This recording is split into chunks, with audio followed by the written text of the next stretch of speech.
நேயர்கள் அனைவருக்கும் அன்பான வணக்கம். இந்த வீடியோவில் நாம் கருவேப்பிலை பொடி எப்படி செய்கிறது அப்படின்றத பார்க்க போகிறோம். அது கூடவே இந்த கருவேப்பிலை செடியை நம்ம வீட்டில் வளர்க்கலாமா, அப்படி வளர்க்கலாம்னா அதுக்கான முறைகள் என்ன அப்படின்றதையும், கூடவே இதை சாப்பிட்றதுனால நம்ம உடலுக்கு என்னென்ன நன்மைகள் இருக்குது அப்படின்றதையும் நம்ம பார்க்கலாம். ஸோ வாங்க, நீங்கள் நம்மளுடைய சேனலை இதை முதல் தடவை பார்க்குறீங்க அப்படின்னா சப்ஸ்கிரைப் பண்ணிக்கோங்க. ஏன்னா நிறைய பேர் சப்ஸ்கிரைப் பண்ணாமல் பார்க்குறீங்க. ஸோ ப்ளீஸ் சப்ஸ்கிரைப் பண்ணிக்கோங்க. ஸோ வாங்க, இப்போ நம்ம வீடியோக்குள்ளே போகலாம்.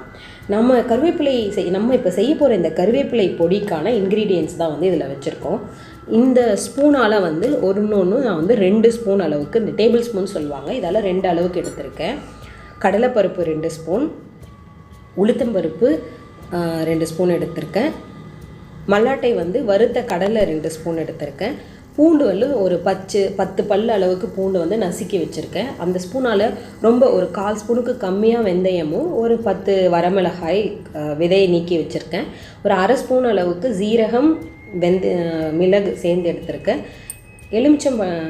ஒரு எலுமிச்சம்பழம் சைஸுக்கு புளி எடுத்து வச்சுருக்கேன். அதோடைய ஓடுகள் எல்லாம் நீக்கி சுத்தப்படுத்தி வச்சுருக்கேன்.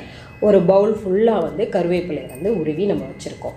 ஸோ இதை வச்சு தான் நம்ம செய்ய போகிறோம் இந்த கருவேப்பிலை பொடி. இந்த கருவேப்பிலை பொடி நம்ம செய்ய போகிற கருவேப்பிலை பொடியை நம்ம உணவு சாப்பாட்டுக்கும் பயன்படுத்தலாம், இட்லி தோசை எல்லாத்துக்குமே நம்ம போட்டு சாப்பிடலாம். நம்ம எடுத்து வச்சுருக்க அந்த கடலைப்பருப்பு, உளுத்தம்பருப்பு, மற்ற எல்லா பருப்புகளையுமே நம்ம எண்ணெயில் பொரித்து எடுத்துக்கலாம். அப்போ தான் கொஞ்சம் நல்ல ஒரு ஃப்ளேவர் வரும். அதனால் கடலை எண்ணெயை யூஸ் பண்ணி நம்ம பொரித்து எடுத்துக்கலாம். எல்லாத்தையும் நிறைய எண்ணெய் விட்டு பொரிக்கணும்னு அவசியம் கிடையாது. திட்டமான எண்ணெய் நம்ம எடுக்கிற அளவுக்கு ஏற்ற மாதிரி எண்ணெயில் நம்ம எல்லாத்தையுமே பொரித்து எடுத்துக்கலாம். இந்த கருவேப்பிலை சாப்பிட்றதுனால முதல்ல என்னென்ன சத்து இந்த கருவேப்பிலையில் இருக்குது அப்படின்றத நான் சொல்லிடுறேன்.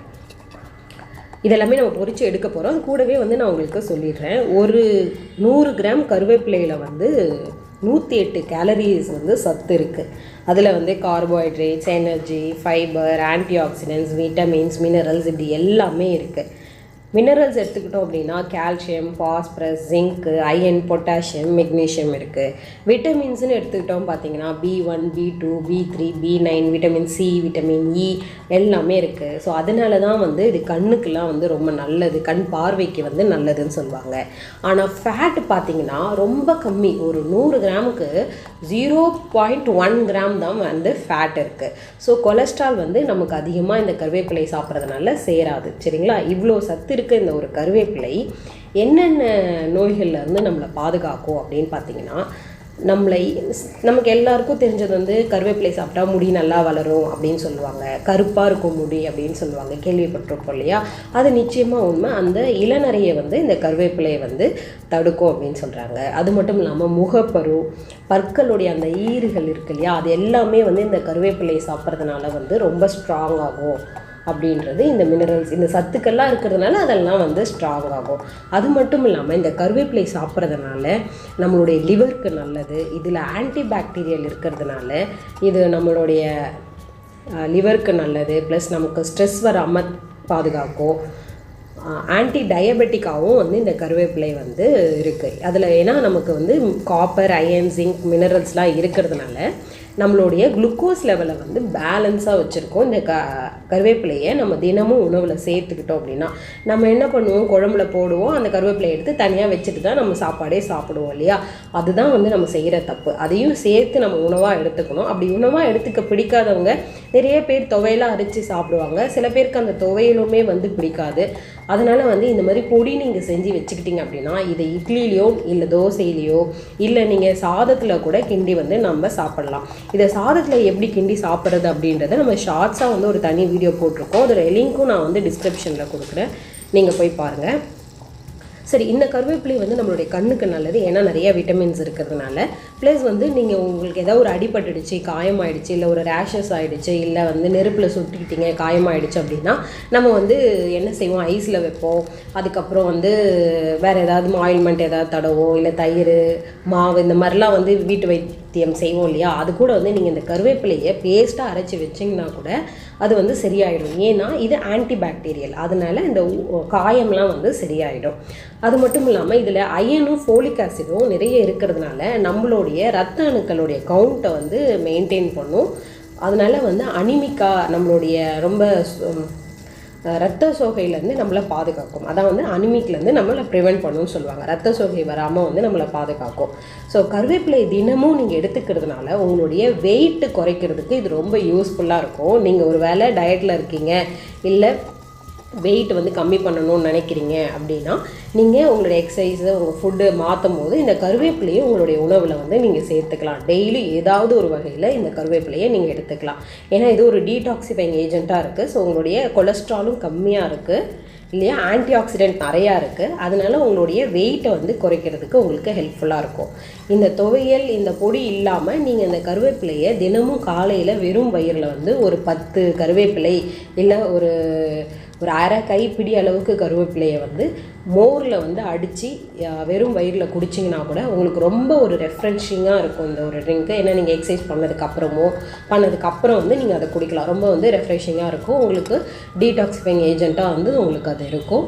உங்களுடைய வெயிட்டை வந்து மேனேஜ் பண்ணுறதுக்கும் உங்கள் வெயிட்டை குறைக்கிறதுக்கும் வந்து யூஸ்ஃபுல்லாக இருக்கும் இந்த கருவேப்பிலை. ஸோ இது தாங்க இந்த கருவேப்பிலையோட இவ்வளோ பெரிய நிறைய ஹெல்த் பெனிஃபிட்ஸ் இருக்குது இந்த கருவேப்பிலை. அடுத்து இந்த கருவேப்பிலையை வந்து நம்ம வீட்டில் வளர்க்கலாமா அப்படின்னு சொல்லிட்டு நிறைய சந்தேகங்கள் இருக்குது. ஏன்னா கருவேப்பிலை அப்படின்னாலே இது காடுகளில் மலைகளில் வளரக்கூடிய ஒரு செடி. இதை போய் வீட்டில் வளர்த்தா நல்லதில்லை. அதுவும் இல்லாமல் ஒரே ஒரு ஆண் பிள்ளை இருக்கிற வீட்டில் இந்த கருவேப்பிலை வந்து மனையில் வச்சு வளர்க்கக்கூடாது. இப்படிலாம் வந்து நிறைய வந்து ஸ்பிரிச்சுவலான ஒரு விஷயம் வந்து சொல்லிக்கிட்டு இருப்பாங்க. அப்படிலாம் எதுவுமே கிடையாது. ஆனால் வந்து ஆன்மீக ரீதியாக என்ன சொல்லுவாங்க அப்படின்னா அந்த கருவேப்பிலையை வந்து தனியாக வளர்க்கக்கூடாது அப்படின்னு சொல்லுவாங்க. ஸோ உங்கள் மனையில் வந்து நீங்கள் அது தனியாக வளர்க்காமல் வேறு ஒரு பழங்கள் இருக்க ஒரு செடியோட, பப்பாளி, சப்போட்டா இந்த மாதிரி ஏதாவது ஒரு பழங்கள் இருக்க ஒரு செடியோட சேர்த்து வந்து நீங்கள் கருவேப்பிலையை வந்து வளர்க்கலாம். சரிங்களா? ஸோ அதனால் வளர்க்கக்கூடாது அப்படின்னு கிடையாது. உங்களுக்கு அப்படி பயம் இருந்தது அப்படின்னா உங்கள் வீட்டு மனையை தாண்டி பின்னாடி சைடு எங்கேயாவது நீங்கள் வளர்த்துக்கோங்க. நிச்சயமாக இது நல்லது. இது ரொம்ப ஒரு பாசிட்டிவான எனர்ஜி வந்து உங்கள் குடும்பத்தில் கொடுக்கும். ப்ளஸ் இந்த கருவேப்பிலை எந்த அளவுக்கு செழிப்பாக வளருதோ அந்த அளவுக்கு வந்து நம்மளுடைய குடும்பம் வந்து எல்லா வகையிலையும் செழிப்பாக இருக்கும்னு சொல்லுவாங்க. நீங்கள் ஒருவேளை அந்த செடி உங்கள் வீட்டில் செழிப்பாக வளரல அப்படின்னா நிச்சயமாக ஏதோ ஒரு கஷ்டங்கள் வந்து நம்ம இருக்கும் நம்ம ஃபேமிலியில். அதனால் நீங்கள் அதை செழிப்பாக வளர்க்குறதுக்கு முயற்சி செய்யுங்க. அதே மாதிரியே கருவேப்பிலை செடியிலேருந்து கருவேப்பிலையை வந்து உருவி எடுக்காதீங்க, உடச்சி வந்து எடுத்துக்கோங்க. ஏன்னா நீங்கள் உருவி எடுத்திங்கன்னா அது வளராது. அடுத்தடுத்து உடச்சி எடுத்தால் தான் அதுலேருந்து வளரும். ஸோ இப்போ நம்ம வந்து இந்த பொடிகளுக்கு எல்லாத்தையுமே வந்து வறுத்து எடுத்துட்டோம். வறுத்து எடுத்த இந்த பொடியை வந்து மிக்சியில் போட்டு நம்ம அரைச்சி எடுத்துக்கலாம். அரைச்சி எடுக்கும்போது ரொம்ப மழைன்னு அரைச்சி எடுக்காதீங்க. கொஞ்சம் குறைப்பாக வந்து அரைச்சி எடுத்துக்கோங்க. நீங்கள் சாதத்துக்கு போட்டு கிண்டும் போதும் சரி, அடுத்து நீங்கள் இட்லியோ தோசையிலையோ வந்து ஸ்ப்ரெட் பண்ணி தூளாக வச்சு சாப்பிட்டிங்கன்னா கூட ரொம்ப அருமையாக மனமாக சூப்பராக இருக்கும். சாப்பிட்றதுக்கே உங்களுக்கு அவ்வளோ டேஸ்ட்டாக இருக்குது. நீங்களும் வீட்டில் இதை வந்து ட்ரை பண்ணி பாருங்கள். நிச்சயமாக உங்களுக்கு இந்த பொடி வந்து நீங்கள் இப்போ நான் செஞ்சுருக்க இந்த குவான்டிட்டி வந்து உங்களுக்கு ஒரு 1 வீக் வரைக்குமே நீங்கள் டெய்லியும் யூஸ் பண்ணால் கூட 1 வீக் வரைக்கும் வரும். ஸோ இந்த வீடியோ நீங்களும் இந்த ரெசிபி வந்து உங்கள் வீட்டில் ட்ரை பண்ணி பார்த்துட்டு எப்படி இருந்ததுன்னு எனக்கு கமெண்ட் பண்ணுங்கள். ஸோ இந்த வீடியோ உங்களுக்கு நிச்சயமாக பயனுள்ளதாக இருக்கும்னு நான் நம்புகிறேன், பிடிச்சிருக்கும்னு நான் நம்புகிறேன். சாதத்தில் வந்து இந்த கருவேப்பிலையை எப்படி வந்து சாதமாக செய்கிறது அப்படின்றதையும் நான் அந்த ஷார்ட்ஸ் வீடியோவோட லிங்க் வந்து நான் டிஸ்கிரிப்ஷனில் கொடுக்குறேன். இந்த வீடியோ பிடிச்சிருந்துச்சுன்னா லைக் பண்ணுங்கள், உங்கள் ஃப்ரெண்ட்ஸ் அண்ட் ஃபேமிலிஸோட ஷேர் பண்ணுங்கள். மறக்காமல் நம்ம உழவர் சாரலை சப்ஸ்கிரைப் பண்ணிவிட்டு சப்போர்ட் பண்ணுங்கள். மீண்டும் அடுத்த ஒரு பயனுள்ள வீடியோவோட உங்களை சந்திக்கிறேன். நன்றி, வணக்கம்.